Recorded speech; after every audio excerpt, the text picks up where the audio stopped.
শিশুদের cough syrup দেওয়া নিয়ে নয়া নির্দেশিকা কেন্দ্রের। গত 14 দিনে রাজস্থান এবং মধ্যপ্রদেশে কমপক্ষে 12 জন শিশুর মৃত্যু হয়েছে।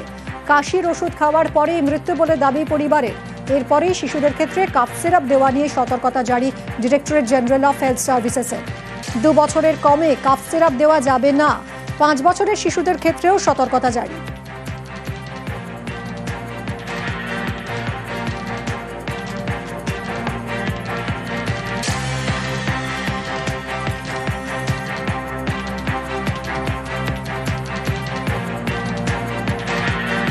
একই দুর্যোগের বৃষ্টি, তার মধ্যে আবার দোসর ডিভিসি। বঙ্গোপসাগরে উদ্ভূত নিম্নচাপ যা এখন ওড়িশায় অবস্থান করছে, আর তার জেরে দক্ষিণবঙ্গ এবং উত্তরবঙ্গে প্রবল বৃষ্টি। আর এরই মধ্যে আবার ডিভিসি জল ছেড়েছে। ডিভিসির জলে দক্ষিণবঙ্গে প্লাবন আশঙ্কা। কথা বলবো, দীপক রয়েছে আমার সঙ্গে। দীপক, কতটা জল ছাড়লো আবার ডিভিসি, কতটা সমস্যায় পড়ছেন মানুষ? দেখো, গতকাল জল ছাড়ার পর আজ সকাল নতুন করে জল ছাড়া শুরু করেছে ডিভিসির দুই জলাধার মাইথান এবং পাঞ্চেত জলাধার থেকে 70,000 কিউসেক জল ছাড়া হচ্ছে। ডিভিসি জানিয়েছে যেভাবে ঝাড়খণ্ড বিহারে নিম্নচাপের বৃষ্টি হচ্ছে তাতে কিন্তু ডিভিসির দুই জলাধারে জল ধারণ ক্ষমতা কমে এসছে, তাই ডিভিসিকে এই জল ছাড়ছে এবং রাজ্যকে জানিয়ে জল ছাড়া হচ্ছে। পাল্টা কিন্তু রাজ্যের পক্ষ থেকে দাবি করা হচ্ছে যে ডিভিসি রাজ্যকে না জানিয়ে জল ছাড়া হচ্ছে। একদিকে প্রাকৃতিক দুর্যোগ চলছে, দক্ষিণবঙ্গের উত্তরবঙ্গে নিম্নচাপের বৃষ্টি, তারপরে ডিভিসি ছাড়া জলে আরো বেশি বিপদ বাড়ছে দক্ষিণবঙ্গে। যখন কিন্তু ডিভিসি জানিয়েছে যে জল বৃষ্টি হচ্ছে, বৃষ্টিপাত হচ্ছে ঝাড়খণ্ড এবং বিহারে, সেই জল একদিকে জমা হচ্ছে ডিভিসির দুই জলাধার মাইথান এবং পাঞ্চেতে। তারপর মাইথান এবং পাঞ্চেতের আপার ভ্যালি যে 3 জলাধার রয়েছে, তিলাইয়া জলাধার, কোনার জলাধার এবং তেনুঘাট জলাধার, সেই জলাধার থেকে বাড়তি জল ছাড়া হচ্ছে। তাতেই কিন্তু চাপ বাড়ার ফলে এই জল ছাড়া হচ্ছে। আগামী সময় যদি জল ছাড়া বা বৃষ্টির পরিমাণ কমে, তাহলে কিন্তু জল ছাড়ার পরিমাণও কমানো হবে। ধন্যবাদ দীপক।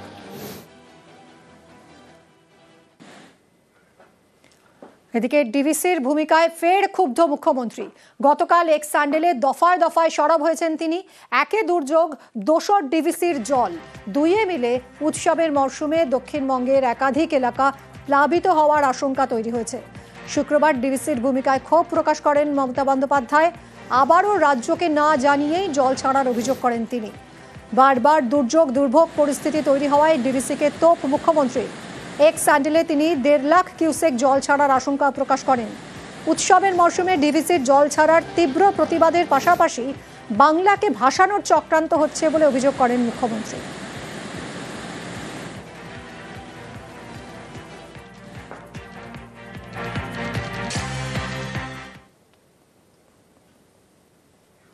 খানাকুলে দুর্গাপুজোর থিম ছিল ডিভিসির জলে দুর্ভোগ। আর দেখুন, পুজো মিটতে না মিটতেই ফের দুর্ভোগের আশঙ্কা, কারণ দফায় দফায় জল ছাড়ছে ডিভিসি।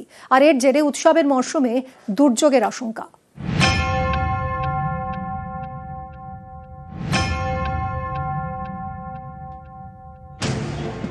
হুগলির খানাকুলের একটি পুজোর থিম ছিল ডিভিসির জলে খানাকুলের আর্তনাদ।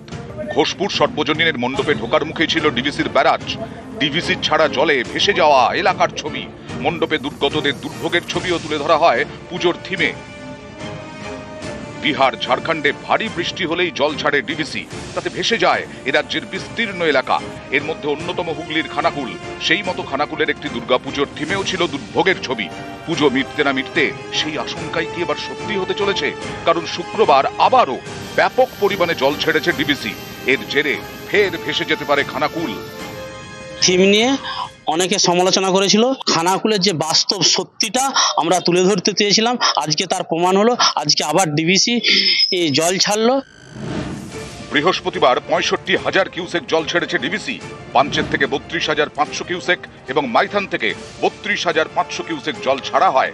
শুক্রবার ফের 70,000 কিউসেক জল ছাড়া হয়।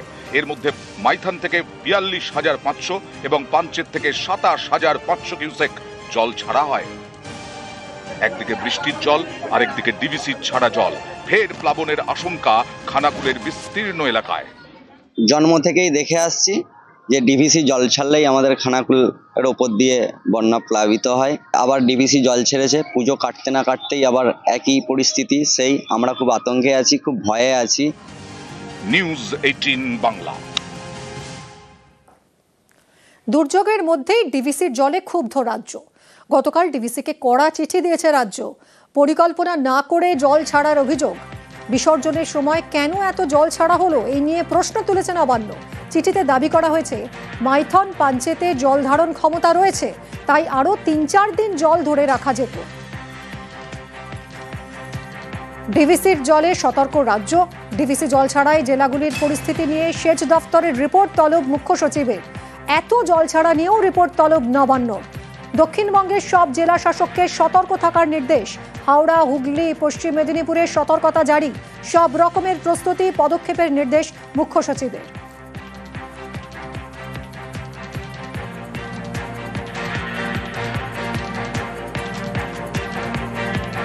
দুর্যোগ মোকাবিলায় সতর্ক প্রশাসন, জানিয়েছেন সেচমন্ত্রী মানস ভূঁইয়া।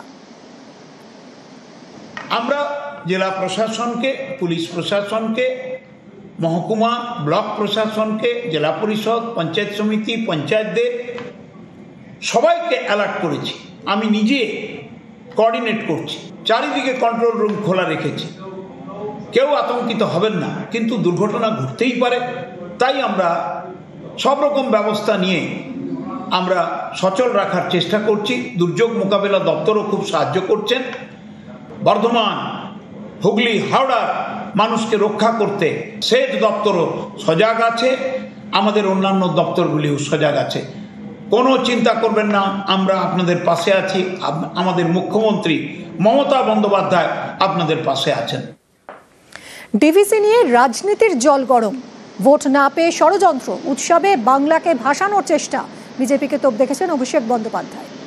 একটা পরিকল্পিতভাবে ম্যান মেড ডিজাস্টার বা বন্যা এটা প্রতিবার ডিভিসি করে। এবার যেহেতু নির্বাচন রয়েছে, তাই বাংলা বিরোধী স্বভাব বা আচরণটা দেখাতে হবে। তাই পুজোটাকেও এরা রেয়াত করলো না, ছাড়লো না। মানুষের জীবন কার্যত বিপদের দিকে ঠেলে দেওয়া, এটা বিজেপির বরাবরের স্বভাব। স্টেট গভর্নমেন্টকে ইন্টিমেট না করে ম্যানমেড ডিজাস্টার, বাংলা যেহেতু এদের ভোট দেয়নি, বাংলাকে ভাসাতে চেয়েছে। বিসর্জন হবে বাঙালির না, বঙ্গবাসীর না, বাংলার বিরোধীর জমিদারদের বিজেপি। 2024-এ হয়েছে, যে কটা আবর্জনা রূপে পড়ে আছে 2-4টে, সেগুলো 2026-এ হবে।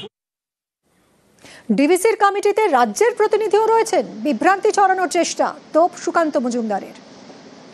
কতবারই প্রমাণ করা হয়েছে, বারবার আমরা বলে দিয়েছি যে ডিভিসির জল ছাড়ার যে কমিটি, সেই কমিটিতে রাজ্য সরকারের তরফ থেকে একজন ইঞ্জিনিয়ার থাকেন। মমতা বন্দ্যোপাধ্যায় ডিভিসি কে যে নদীগুলো ফিট করে, ময়ূরাক্ষী থেকে শুরু করে, সেগুলোর কি ডিসিল্টিং উনি করিয়েছে? উনি বরাবরই যখনই কোনো সমস্যা আছে, হয় বামফ্রন্টকে দেখান, বামফ্রন্ট করেনি তো এই জন্য এরকম হচ্ছে, অথবা কেন্দ্র সরকার দেয়নি। ডিভিসির জল ছাড়ার প্রতিবাদে কর্মসূচি তৃণমূলের। উৎসবের বাংলায় দুর্যোগ তৈরির অভিযোগ। ডিভিসির বিরোধিতায় বড়সড় আন্দোলনের ভাবনা। লক্ষ্মী পুজোর পর পথে নেমে বিরোধিতার কর্মসূচি। নেতাদের প্লাবন পরিস্থিতির উপর নজর রাখার নির্দেশ।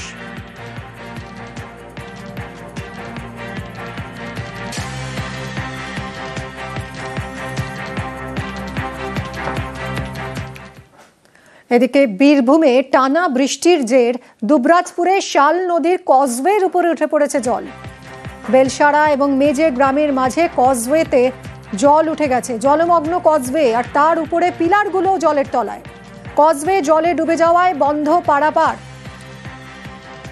সুপ্রতিমের সঙ্গে কথা বলবো। সুপ্রতিম, কি পরিস্থিতি এখন, কিভাবে পারাপার করছেন তাহলে এলাকার মানুষ?